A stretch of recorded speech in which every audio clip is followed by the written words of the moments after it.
Adanya tebang pilih proses hukum dalam penodaan bendera.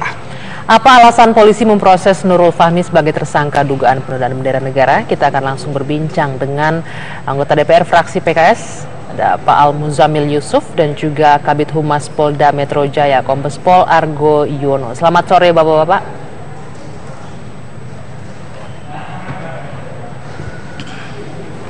Ya.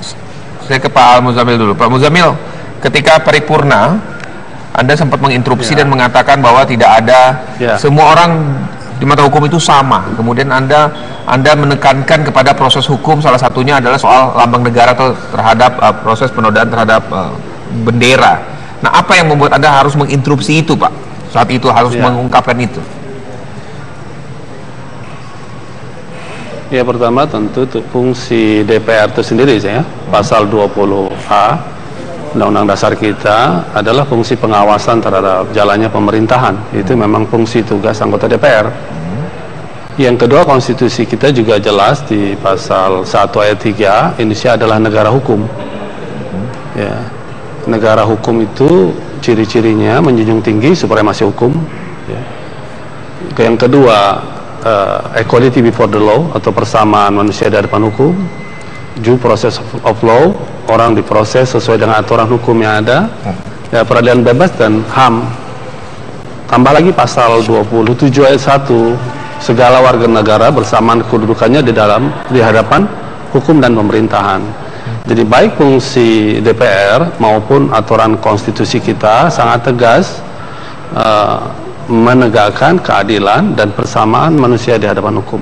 Nah, kasus ini saya angkat karena kami juga mendengar dari berbagai keluhan masyarakat, publik, medsos juga sudah banyak sekali yang melihat kasus bendera dengan tulisan itu bukan satu-satunya Nurul Fahmi.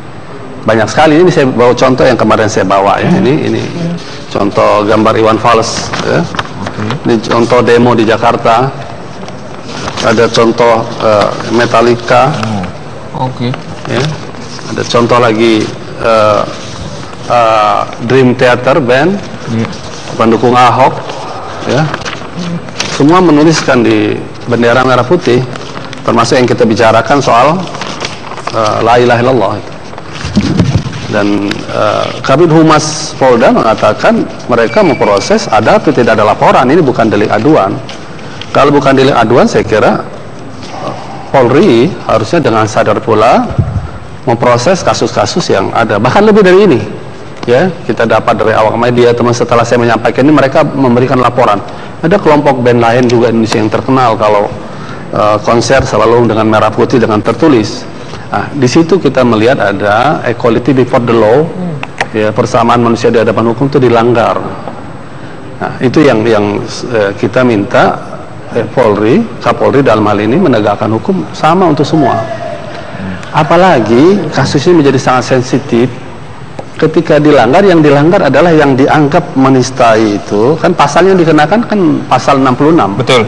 Undang-Undang 24 tahun 2009. Ya. Pasal 66 itu kan cukup keras itu, menginjak, merobek dan atau perbuatan lain yang dianggap menodai, merendahkan.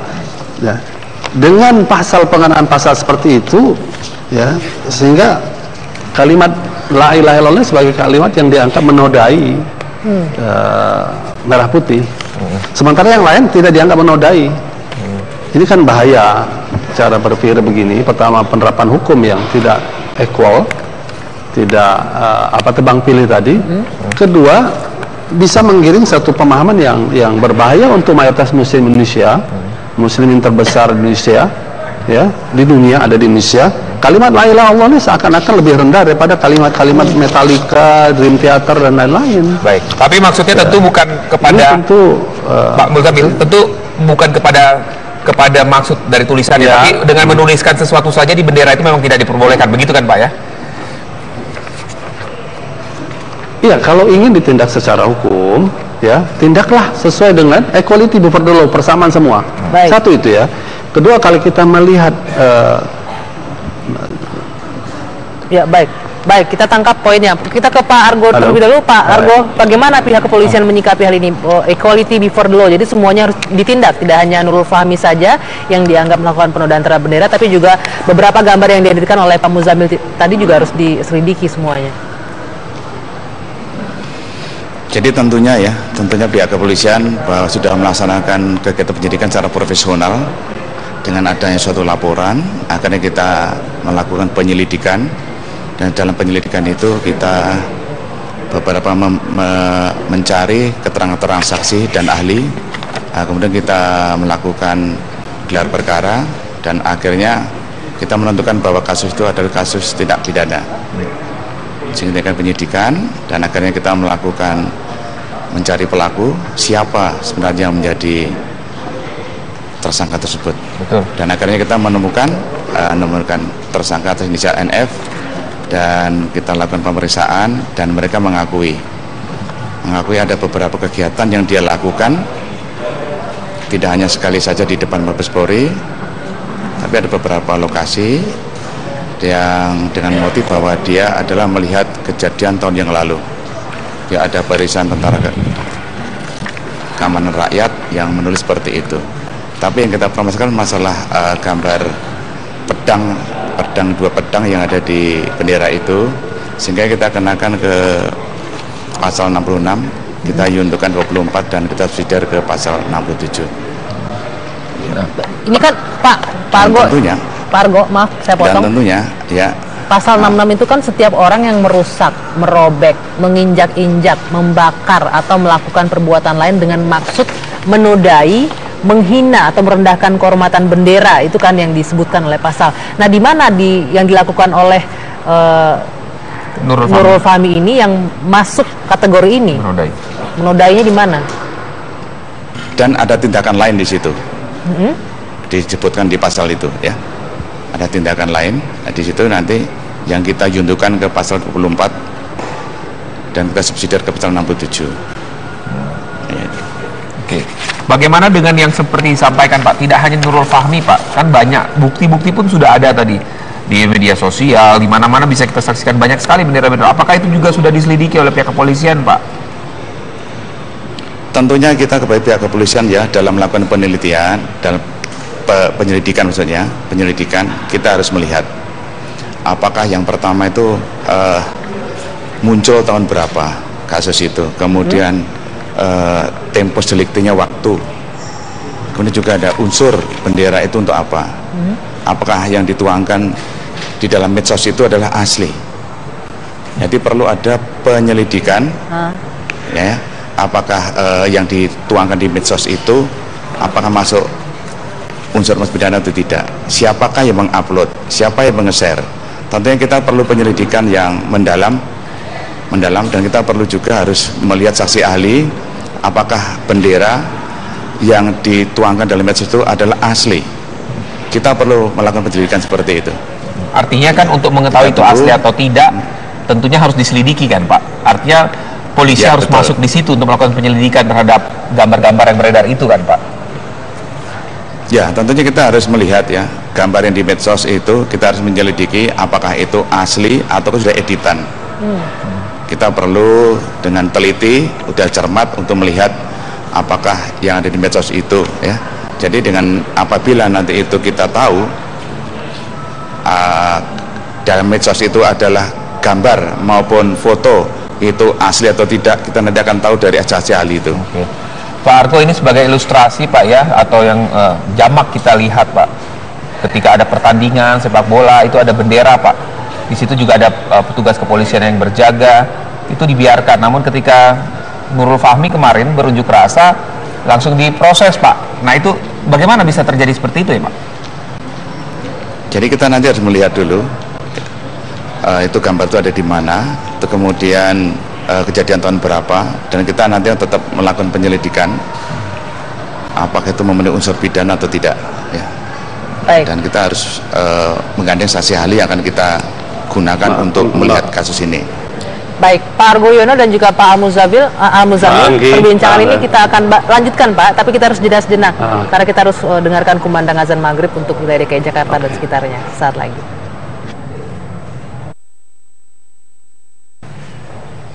Selamat menjalankan ibadah salat maghrib khususnya Anda di DKI Jakarta dan sekitarnya. Ya, kita lanjutkan kembali perbincangan Pak. Saya mau ke Pak Muzamil Yusuf. Pak Muzamil, tadi dijelaskan oleh Pak Argo bahwa semuanya nanti akan diusut mulai dari keaslian foto yang beredar, karena ini juga beredar di sosial media ya. Jadi ketika sudah bisa diketahui sumbernya baru bisa akan diusut. Ya, saya melihat ya kepolisian ya begitu agresif sekali menyelesaikan kasus Nurul Fahmi. Jam 1 malam dia ditangkap dengan 23 orang tuh polisi yang datang itu. Serius sekali kan? Harusnya serius yang sama juga dengan yang lain-lain. Ya, gambar-gambar yang lain. Bahkan ya saya juga mendengar ada katanya gambar pimpinan kepolisian juga ada tuh digambar di tengah merah putih. Ada KPU di tengah merah putih. Ada kelompok band slang. Itu sudah biasa mereka konser seperti itu. Ya. Jadi kalau semangatnya menangkap memproses hukum Nurul Fahmi seperti itu jam 1 malam, kalau ini kan konser berjam-jam itu. Ya. Jadi di situ yang saya lihat perlakuan yang tidak sama, ada motif-motif politik. Ya, sehingga jangan-jangan bukan supremasi flow, tapi supremasi kekuasaan. Motif politik seperti apa maksudnya, Pak? Ya, untuk menyudutkan, ya, dengan cara memproses kalimat la ilaha illallah itu, jadi menyudutkan. Ya, kalau kita lihat di pasal 66 ya, itu kan menginjak, merobek dan maksud lain untuk menghina. Nah, jadi harus dicari adakah maksud. Kalau la ilaha illallah ditulis di bendera merah putih, apakah la ilaha illallah itu kata-kata yang keji, kata-kata yang hina? Ya. Jadi yang bisa dirasakan oleh kaum muslimin adalah menyudutkan, karena mungkin karena Nurul Fahminya dari FPI, masih ada persoalan kepolisian dengan FPI di Jawa Barat dan lain-lain, motif-motif seperti itu. Jadi Anda melihat ini lebih motif politik. Seharusnya motif seperti ini dihilangkan. Oke, karena yang bersangkutan adalah anggota FPI. Benarkah begitu, Pak Argo? Tentunya bahwa kepolisian dalam melaksanakan penyidikan ini adalah sesuai dengan SOP, sesuai dengan peraturan Kapolri 14 ya, berkaitan dengan manajemen administrasi penyidikan. Dan kita sudah melaksanakan secara profesional, dan penyidik juga sudah memeriksa beberapa saksi. Ya, saksi ahli pun sudah menyatakan, ada beberapa saksi ahli yang sudah kita periksa. Kemudian makanya kita tetap bahwa penyidikan ini adalah profesional yang dilakukan oleh penyidik kepolisian. Tadi dikatakan oleh Pak Muzamil ini serius sekali penanganannya, sampai jam 1 malam Nurul Fahmi ini diangkut oleh puluhan anggota. Bagaimana dengan yang lainnya? Tadi dikatakan juga ada pimpinan Polri juga menggunakan bendera dengan ada lambang-lambang, tulisan-tulisan. Nah, apa yang akan dilakukan, Pak Argo? Tapi nanti dijawab usai jeda, saat lagi Kabar Petang akan kembali. Bisa langsung ditanggapi, Pak, bagaimana tanggapannya ketika tadi dikatakan 20 orang menjemput si Nurul Fahmi tengah malam? Apa yang akan dilakukan dengan tadi disebutkan Pak Muzamil, Pak pimpinan Polri, tertinggi Polri, bahkan menggunakan juga ada bendera dengan tulisan-tulisan dan lain-lainnya? Tentunya kita nanti akan melihat dalam satu undang-undang, karena polisi itu bekerja sesuai dengan undang-undang, dan kita nanti akan melihat apa yang dimaksud dengan bendera itu ya. Sudah dijelaskan di sana, ada beberapa ukuran-ukuran dan ada beberapa yang sudah dijelaskan di sana, apa itu dijelaskan dengan bendera. Jadi seandainya misalnya kita menggunakan pita merah dan putih, apakah itu bendera juga?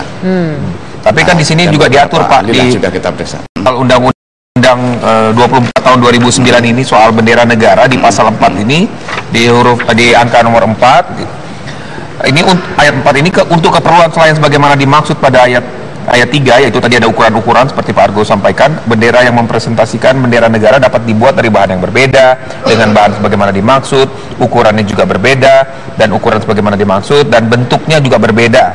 Jadi memang bentuknya bisa berbeda-beda, ukurannya bisa berbeda-beda, Pak, yang dikatakan bendera itu. Tentunya nanti kita akan melihat ya, dengan undang-undang yang itu, dan kita akan apakah yang dimaksud dengan bendera itu, kan ada beberapa pasal yang ada di dalam undang-undang. Nah, itu. Jadi ada kaitannya, ada penjelasan dalam undang-undang itu, sehingga nanti kita bisa menerapkan yang dimaksud dengan bendera itu seperti apa.